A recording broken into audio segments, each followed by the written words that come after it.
Hey there, it's Matthew. So happy you're with us on another episode of Learn from People Who Lived It. Actually, we're going to take a quick break from Learn from People Who Lived It because I've got somebody that I want to introduce you to. As you guys may or may not know, I serve as a podcast consultant for several people, and what I do is I help people who have an idea for a podcast make it real.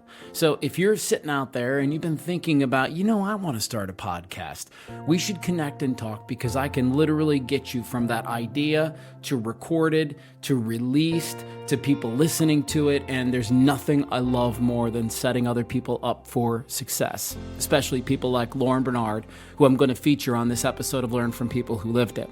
She came to me with a concept for a podcast called Nourish You.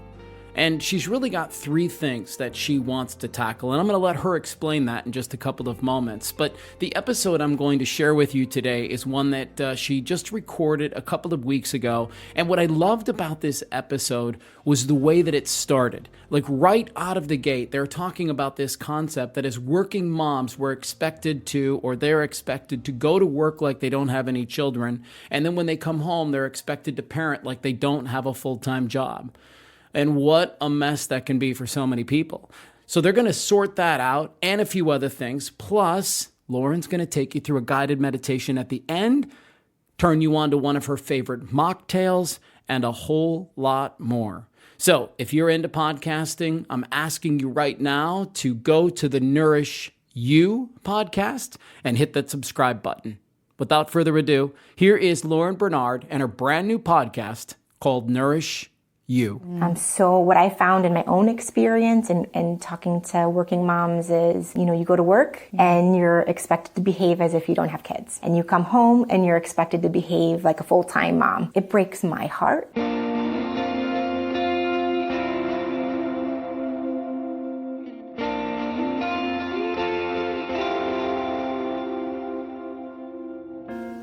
Hey there, and welcome to our first episode of the Nourish You podcast. I'm your host, Lauren Bernard. This podcast was created to help you find three things: lasting peace, contentment, and the ability to truly enjoy your human experience.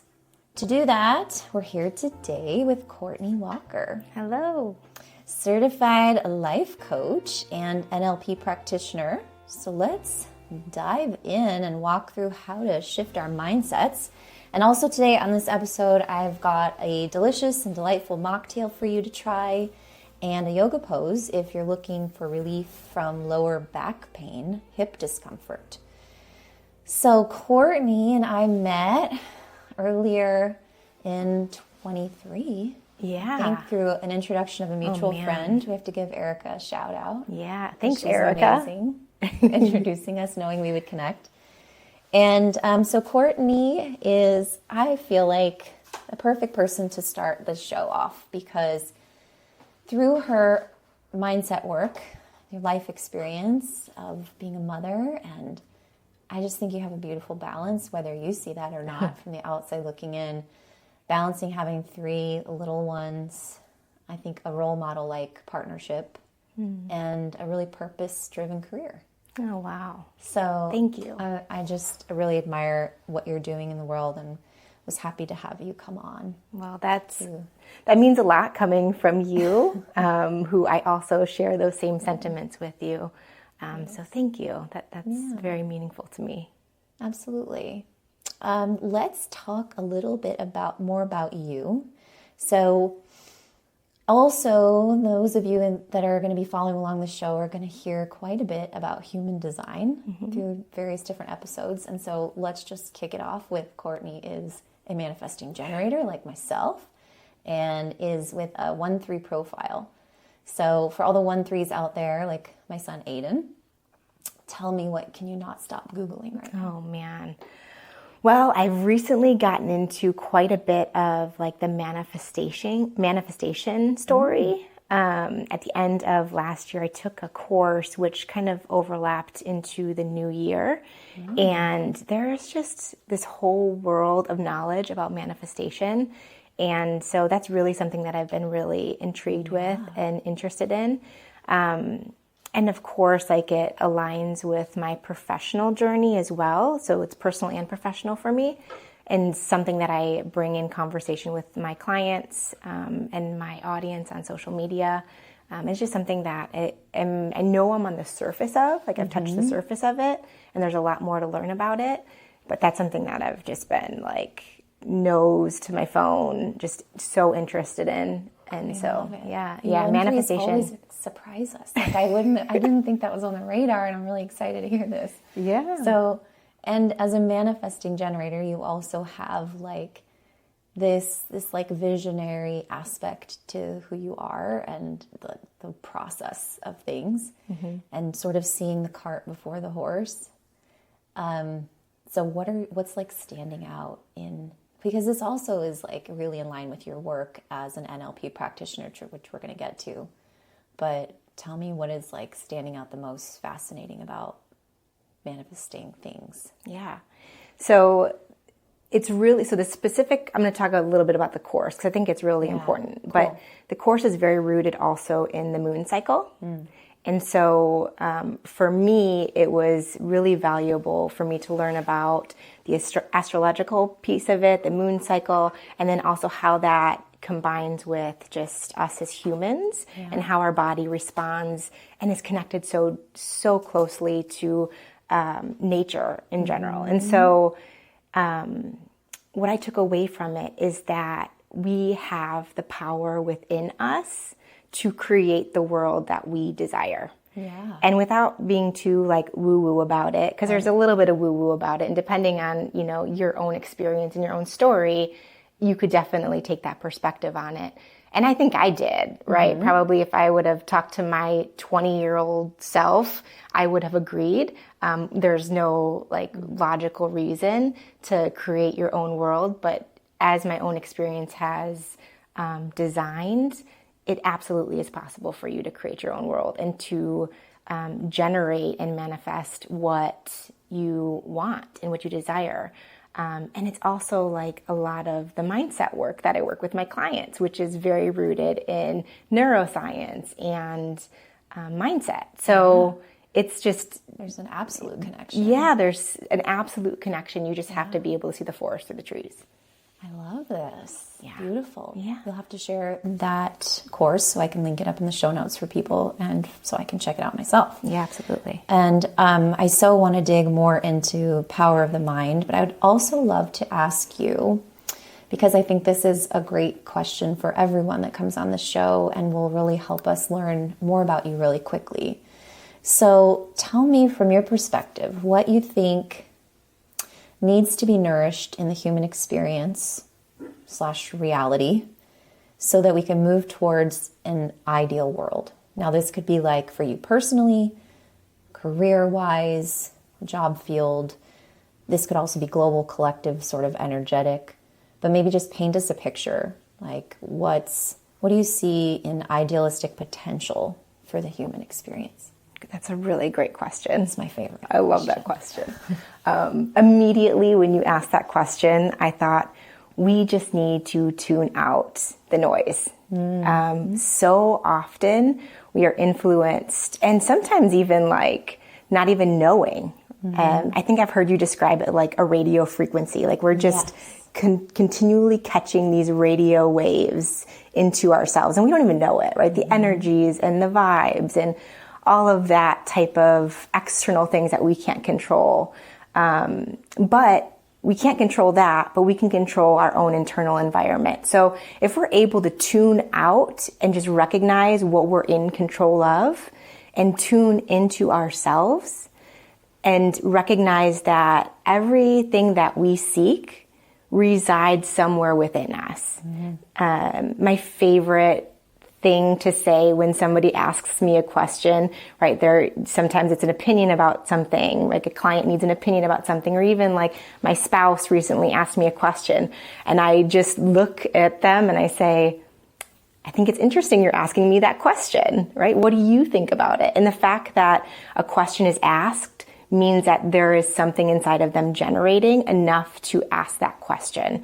So if in an ideal world, to create that ideal world, one, it always starts with you as an individual and being able to tune out things that you are able to tune out by creating this very stable internal environment that's rooted in alignment, authenticity. And so I think to be able to generate that ideal world, it starts with tuning into yourself.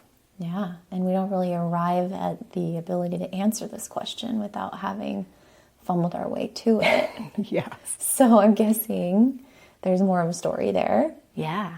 Do you want to share more about like how you arrived at knowing you needed the stillness? Yeah.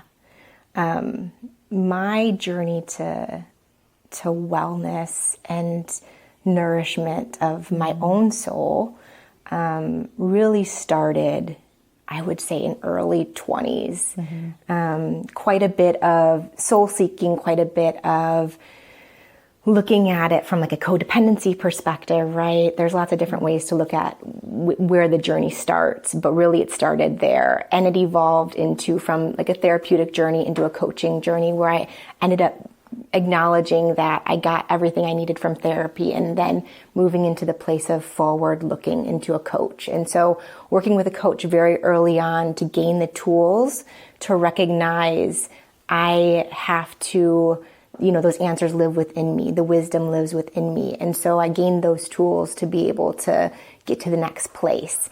And I always went back to that coach pretty regularly as I changed and evolved, new relationships, new goals, new aspirations. And I consistently saw that person for probably about 2 years. And then ultimately decided like, that is what I want to do. Yeah. That is who I am called to be, is that person. Who she was for me, I was being called to be that person for someone else. So that was really the launching part for me of my own journey, not only personally, but also professionally. I love that. So you found your way through some obstacles, some challenges. What do you think gets in the way for most people of being able to find that centeredness, the aligned place? Yeah, like knowing how to find the tools. Like this, it's a rare person that can do what you did, I think. Yeah. What do you think gets in the way for people? That's a really, really good question. And I think that, I can only speak from my experience and even from the experience of my clients that I've seen. And if you're listening to this, that's a question that you might even want to ask yourself is, I've heard that there's wisdom inside of me. What is stopping me from claiming that wisdom? Yeah. And the answers are going to vary, right? It might be, I'm scared. And straight up, it is scary. You start down that journey and you don't know what's at the end or what answer you might arrive at. Or you know what answer you're going to arrive at, and that's also scary. That might be the fear of it. And I would say it's probably a pretty big one, is the fear of it. Yeah. And the unknown piece of what is going to happen next. Yeah. A lot of the times another thing is hard to look at ourselves. And I think, I had met with a mom recently, and it was hard for her to look at herself and recognize that there might be some vulnerability that's needed to change what she had set in motion, especially from a parenting perspective, and how her decisions were impacting her children. Sure. And so it's fear, it's looking in the mirror. Those are just a couple of examples, but it's all going to be accepting responsibility for the things we feel ashamed of, whether consciously or unconsciously. And we have a hard time, I think, distracting ourselves away from, like, we want to not feel that as much as possible, and escape from it. And probably also too, I was thinking that, that I kind of lost it, but maybe it'll come back to me as we keep talking about it. It just like went away. So I was going to comment something else really powerful kind of stood out about this person that, but I can't quite grasp it in words now. Yeah. It's like images come and go. Yeah. But keep telling me more about the clients. A little something. Yeah. And I want to just close with that topic. Thank you. If that's you that is experiencing that, like maybe you asked yourself that question of personally, I don't want to look at myself, that shame piece that came up for you, like just take a moment and do some deep breaths right now. Because if that elicited anything inside of you, like it's important for you to acknowledge it and just breathe through it. Because that can be something that comes up as you start to reflect on the process of why don't you want to be on that journey, being coached, or, on the journey to just wellness in general.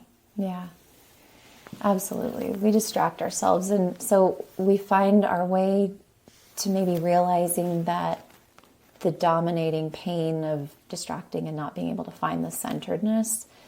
And maybe you start to notice that there might be something more going on that you need help with. So how does neuro-linguistic practice work? Yeah. Do you want to share with us maybe an example of what that work is like? Yeah. So neuro-linguistic programming, or NLP for short, the best way to describe it, and it's truly like, this is really in the weeds of what NLP is, but I think the best way to describe it is your brain is a computer, and your behavior, your language, the way that you think, or your thoughts, those are all like how your brain is programmed, right? And you are a coder, right? So let's go with that analogy. NLP is the tool to help you decode your thoughts, your behavior, your language. Yeah. Okay.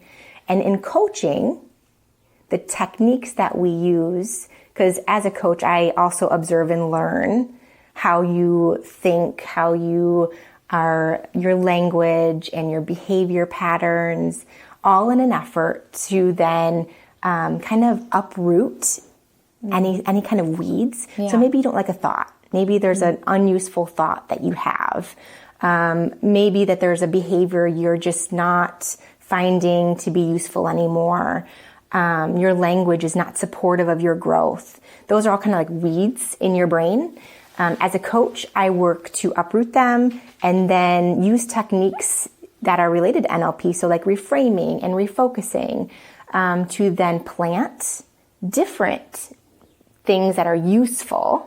Okay. So useful thoughts, useful language, useful behavioral patterns, to then have you water and grow so that it becomes more useful towards your goals. Okay, this is making so much sense. I want to share that when I was 22, I was fresh out of college and I found myself in my first teaching job. I was teaching 6th grade and a self-contained classroom in Central Phoenix. It was also a bilingual program, so we taught 2 weeks in Spanish, 2 weeks in English. I barely passed the proficiency test, but I did.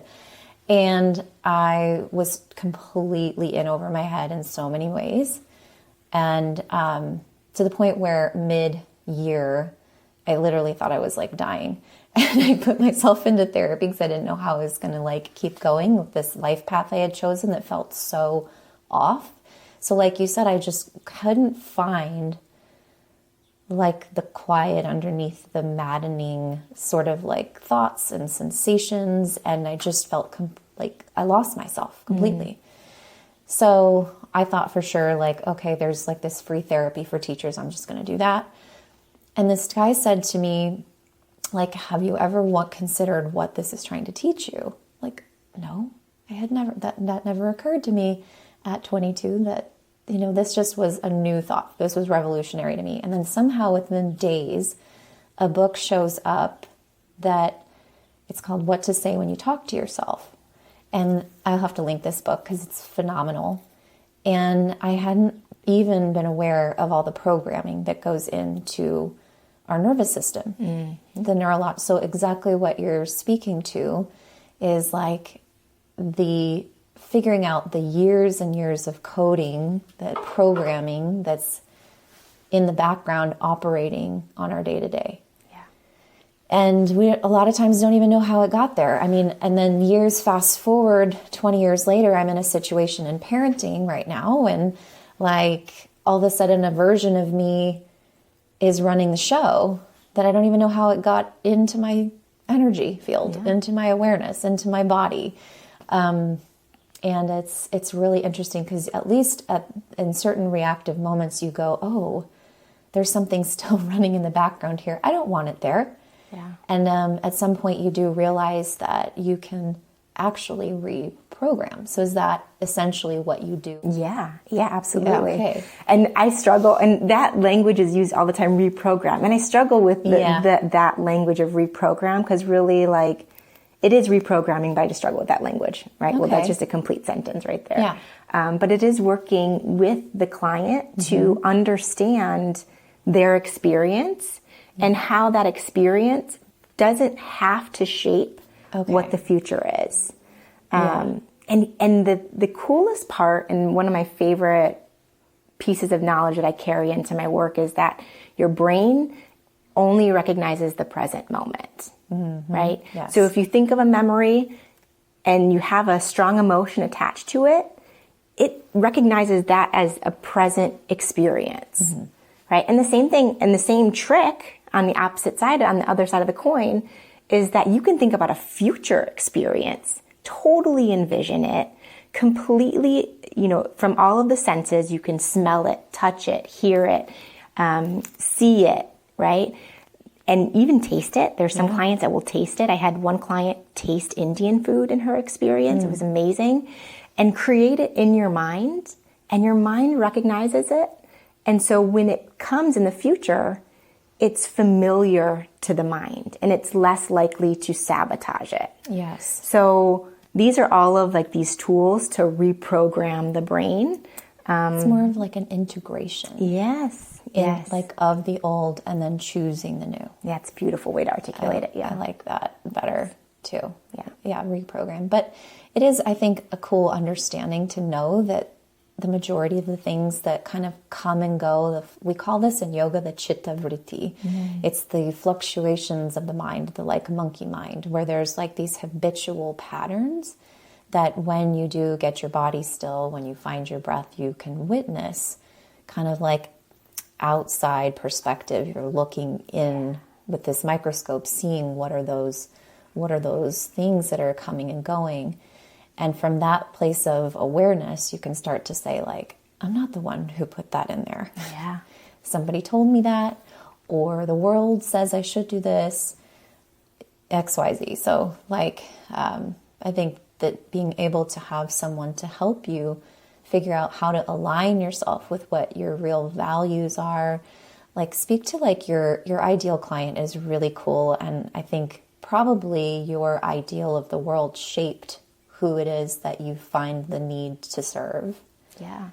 The moms out there. Yeah, I love all the moms. Yeah. I like when I am writing content or copy on, whether it's my website or social media, I'm always like, this is my love note to all of the moms. Like that sits in my mind, all of the working moms. Yeah. So my ideal client, or my client that tends to gravitate towards me, is really that working mom. And let's be real, like the term working mom can be as broad or as specific depending on who you're speaking with, because we're all working moms. But it's really that working mom who is having a hard time reconciling between their personal life and their professional life. There's like this dissonance that exists between the two, and it's almost like a really large dissonance. So what I found in my own experience and talking to working moms is, you go to work and you're expected to behave as if you don't have kids, right? And you come home and you're expected to behave like a full-time mom. Yeah. And to have to live those dualities, it breaks my heart.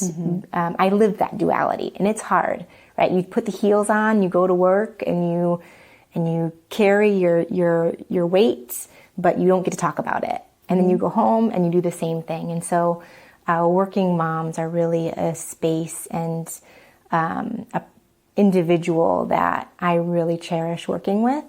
because I get to see that dissonance or that space between those two roles become less. And that's really special for me to be able to do that. I would love to hear a little bit more about how you feel like your work impacts that, because I think not only for those who are mothers or identify as female, but there's like an imbalance in general in work of the masculine and the feminine, because we all have masculine aspects. I mean, doing really anything that's doing and giving of your energy, like for me, teaching is actually quite a masculine expression. And where feminine happens to be the more like receiving and manifesting and nurturing aspects. And it's almost like the two of them cannot dance in a traditional work setting. I think we're moving in that direction where we're finding more balance. But I think both for men, women, male, female, like all moving forward to have a more balance into that is only going to benefit your ideal of the world. So how have you been finding that women who work with you are able to find that balance between being a mother and having a career? Yeah, I think one of the biggest guideposts that I see when I see a working mom who's working with me start to reach that place of alignment, what really works is when they start to set boundaries, both not only just externally, right? And that looks like time, only working a certain frame of time, leaving it at work, those sorts of things, but also internal boundaries. So like, what are they allowing to come into their mind, or even, what are they allowing into their energy? Right. There's so many digest. Yeah, there's so many conversations that happen around them, and it's like, are they going to tune into that, or are they going to say, no, I'm going to leave the room, right? I'm not going to accept those conversations, because sometimes it's even women that have those conversations about working moms or their children. It can be really condescending and really hard to listen to. And so for my clients, it's setting internal boundaries and knowing when enough is enough, and being able to walk away or even to stand up, depending on what the experience is. So helpful to have someone like you who can offer the guidance on that, because usually if you're struggling in that department, you haven't had it modeled. And I think even for men in their working environment, then if they are the ones that are that masculine expression, it can be over giving and never enough time to like rejuvenate and to restore at the end of the day and to receive the fruits of your energy expenditure. Right. So because as women, we're using a lot of that masculine drive, and then still having mothering is a masculine effort. Very much so. So you actually were very like we're negating our own replenishment in a lot of ways, even if we think that like we're being nurturing. It's mothering is a give masculine. So anyway, I think that's kind of an interesting concept for everyone to create more balance in the workplace through that understanding. And so it's all unpacking this programming. Yeah. I love the way that you articulated all of that. I think that that's a great way to see it, because it's so much more than just, female, male. It's definitely... I think there's a dominant problem for mothers, for sure. I think it's why a lot of us end up being so creative and working within the confines of that. But I do see that it's impacting so many other people too. Yeah. And you can, as a woman, have these tools like NLP or, whatever tool you seek. There are tools out there to help you in those situations. Yeah. Well, I want to talk more about parenting in general, but before we do, can we talk a quick minute about a mocktail I'm into? Yeah, of course.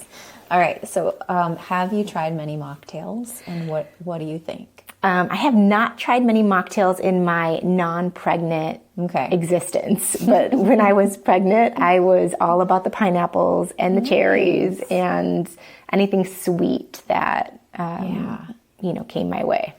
I love that. So I have a whole little PDF on my website that you can go find some mocktail recipes. And I wanted to give you guys one of them that's in there.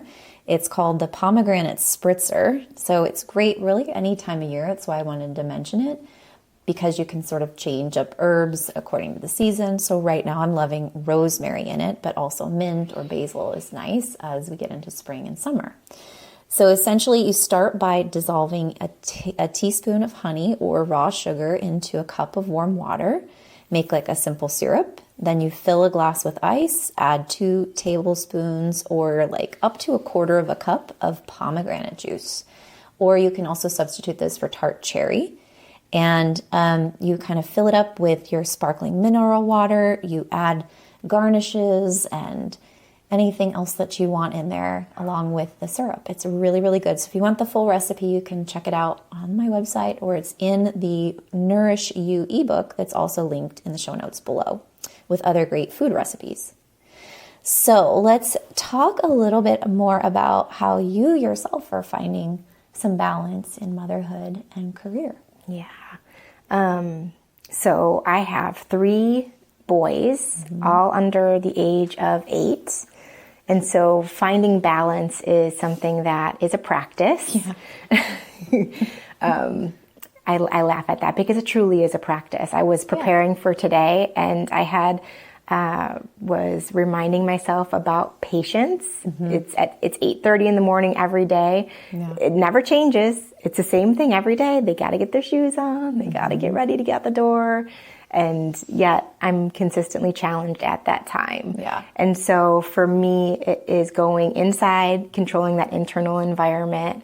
And it sounds so scientific, and sometimes it is really scientific for me because I have to be scientific about it, but it's reminding myself, offering myself grace in those specific moments. There is a little bit of a plan in terms of balance, right? I pepper in self-care. Every now and again, I committed myself to one self-care item a month, and that is something that is part of the whole plan. I have an app that I've been really into that maybe I can offer you to link into the notes as well. I love it. Offers affirmations, meditations. It's like the one-stop shop for all moms in terms of that sort of practice, the mindfulness practice, which is also something I'm rooted in. And so that's part of the overall plan. But the practice of it is just that. It's a practice act, and I'm not perfect at it, but at least I have the tools to access when I need to access them and when I know I should be accessing them. It's so neat that I think both you and I have it in common that we started out this kind of overall wellness journey through like thought process. And so I started doing yoga when I was 19. So then by the time my 22-year-old self realizes, like there's a long time in there to start realizing like, oh, like there's a mindful problem here. Yes. That's creating this, it's manifesting in actual 3D reality. And I think you found your way there also, but then along the way you start to see how it impacts your eating and your mindfulness around your body health. It starts to trickle into even that like essential piece like you've been talking about, like your soul, and just knowing how to be more intentional in nourishing all 3 aspects of yourself. Yeah. So do you find that being intentional about just like the verbiage, the neuro-linguistic verbiage that you're using as set points throughout your day, as well as these other key points, is what's helping you find some balance, even though perfect balance is never attained? Yeah. It's a juggling act all the time. Yes. And I think that's also part of the fun of it too. You're constantly trying to find what works for you. And through the process, you're not just finding what works for you, you're also finding bits of you that you haven't discovered because you haven't gone on that journey, right? So the mindfulness piece is a big piece of it for me. It's also a big piece of it too, just relating back to my kids. I do a lot of especially with my soon-to-be 8-year-old, a lot of guided, almost meditations that are really elementary in nature, but just helping him create. Lately, we've been creating this very happy place in his mind, which he goes to when he wants to, and it really resonates with him and it's powerful for him. But that comes through mindfulness, right? We practice breathing.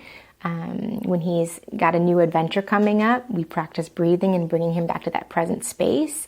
And I even asked him to lead me in some breaths. And it's beautiful because he doesn't know what he's doing really, and that it's this beautiful practice that will help him long term. He's just having fun with it. And that's kind of what I've hoped for him, is just to have fun with it.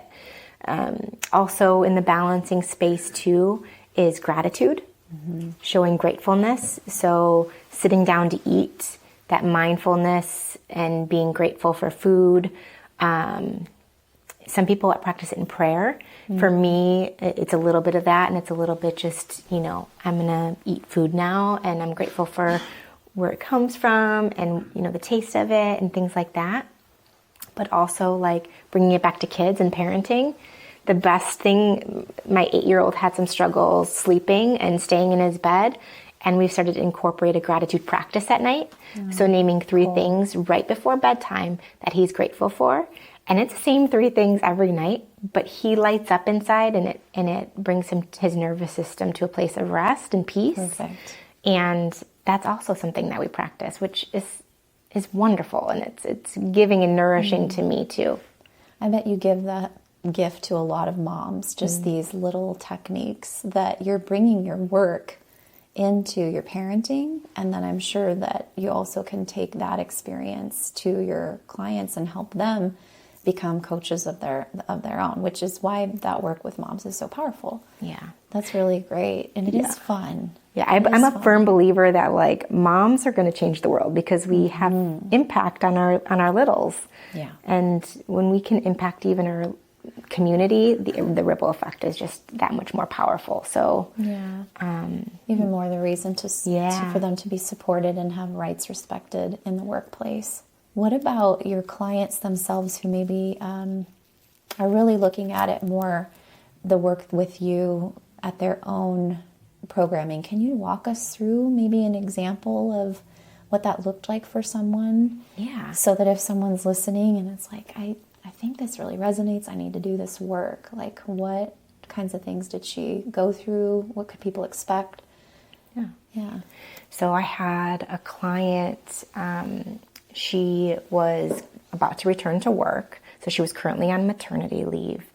And I think she was about a week away from returning to work, maybe even a couple of days. And she kept having these very powerful negative emotions towards returning to work. And I'm not going to name them, but I bet you can imagine kind of what they are. And it had taken a few sessions to lead up to her acknowledgement that there were certain things coming into play that was bringing her into this place of just negative emotions. And a lot of it was tied to returning to work. Sure. And so she had decided to do this practice, this technique rooted in NLP, and practice. It's a visualization practice, but it's also a little bit of a somatic exercise too, because you're moving your body. Yeah. And so basically, without going into too much detail, I had her really step into her negative emotion. So feel it enough to understand it, to know where it lives inside of her body, to be able to acknowledge it at any given moment. And then I had her step from the space that she was in, like physically move away from whatever space she was in. And I had her then imagine something happy, right? Because she wanted to feel happiness. That was something that she wanted to feel. She identified that was her ideal in that moment, was to just feel happy. Right. And so she was able to imagine a very happy place for her, really not just envision it, but again, hear it, hear the sounds of her happy spot, I think she was able to smell some, I think it was like almost like a carnival space, that sort of sensation of smelling it. And then I had her step even out of that, right? So now she's in this neutral space. Then I had her identify color. So it's a whole process. Yeah. So she identified blue as her color. So then I had her look at the color blue, step back onto her happy space, and now there's association happening. So she's happy in her happy space, and now she's looking at the color blue. And so I had her again sink back into that happy space, being able to identify in her body where that happy space is. What does it feel like? How is it showing up in her body? What's her breathing like? Just really tune into her body. And while she's envisioning this color blue. And from there, the association, we did that a few more times. The association was so strong between the color blue and the color and the happy. I had her step back into her neutral space. And then I had her envision her first day of work back, right? Yeah. And it got her back into this not so great place. But now she has the color blue. So then we associated the color blue with her first day back at work. And it became to this space where she had that color blue to be able to reflect on and look at. And when she when she looked at that color blue, she was able to experience all of the happiness that she experienced in her happy space. And so when she went back to work, she was able to then take that with her as a tool. So it wasn't so strong. The physiology Right. in her body, what it's like, what it's doing, what the breath is doing, what the heart rate's doing, what the shoulders are doing when she's in that happy mode. Right. And then to also see, I'm guessing there's also some mind work there too. So what are you believing when you're feeling this way, and what are you believing when you're feeling this way, and how those are linked to the physiology of it all. Right. And that was the work that we did working up to that session, is really uncovering some of that so that she could get to that place of, okay, we've now uprooted right those thoughts and those beliefs and that language. Exactly. So that we can replant this positive imagery, this positive association, and then move forward. Yeah. And then underneath all of that too is now these new beliefs about who she is when she's feeling that calm blue imagery. So there's now that being brought into the same exact situation, and it's almost like it just shifts the reality completely, because when we change our thoughts, we change everything. Yes. So yes. And it's totally it can happen true. in an instant. Yeah. Yeah. And it's the best moment when you're a coach, when it happens. It's like an aha moment. We call it the aha moments, right? The moments of awareness where, it's just beautiful. It's like the whole world lights up for the client, and to be a part of that moment. And sometimes as a coach, you're not a part of that moment. It happens outside of a session. And that's okay too. Whenever it happens, it's just beautiful when it happens. It is. Yeah. That's so exciting and very gratifying, I'm sure, for you. Yeah. And so you can be found on Instagram most readily. Yes. Okay. Instagram. So we'll link your Instagram, and you've got a free newsletter that's got really wonderful information for people.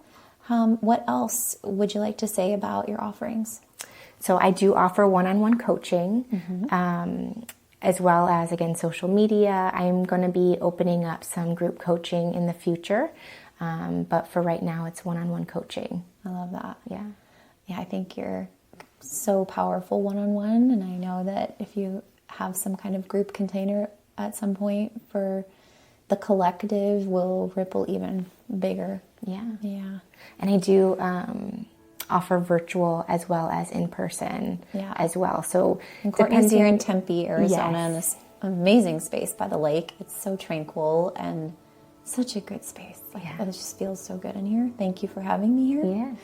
I wish you and your children well. And on the note of children, I want to invite everybody to come over to my YouTube channel to check out a tutorial.